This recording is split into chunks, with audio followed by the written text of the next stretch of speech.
ఇద్దాము మాట్లాడు. బీజేపీ గీతాసెల్ రాష్ట్ర కన్వీనర్ పటేల్ వెంకటేష్ గౌడ్ మాట్లాడుతున్నా. కాంగ్రెస్ ప్రభుత్వము మేనిఫెస్టోలో ఇచ్చిన గౌడ్లకు ఇచ్చిన హామీలను తుంగలో దొక్కింది కాబట్టి దాని గురించి ఇందిరా పార్కులో 2 తారీఖు నాడు మనం మహాధర్నా పెట్టబోతున్నాం. బీజేపీ ఓబీసీ గీతాసెల్ ఆధ్వర్యంలో దానికి మనం ఖచ్చితంగా ప్రతి పెద్ద ఎత్తున తెలంగాణలో ఉన్న గౌడనులు పెద్ద ఎత్తున తరలి రావాలని చెప్పేసి గీతాసెల్ తరఫున నేను అభ్యర్థిస్తున్నాను. అదేవిధంగా మనకు కాకుండా మనకు వైన్స్లలో 25% ఇస్తానని చెప్పేసి ఇప్పటివరకు తుంగలో దొక్కారు. అదేవిధంగా ప్రతి గ్రామానికి 5 ఎకరాల ల్యాండు దానికి పెంచుకోవడానికి చెట్లు పెంచుకోవడానికి సబ్సిడీ 90% ఇస్తామన్నారు, అది ఇవ్వలేదు. సేఫ్టీ మోకులు ఇస్తామని సేఫ్టీ మోకులు ఇవ్వలేరు.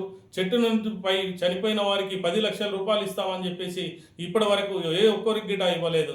కావున దానిపై ఖచ్చితంగా మనము ప్రతి ఒక్కరు పెద్ద ఎత్తున తెలంగాణలో ఉన్న గీతా వృత్తిదారులే కాకుండా కళ్ళు కంపౌండ్లు గిటా మానివేయాలని చెప్పేసి ఈ కాంగ్రెస్ ప్రభుత్వం కుట్ర చేస్తుంది.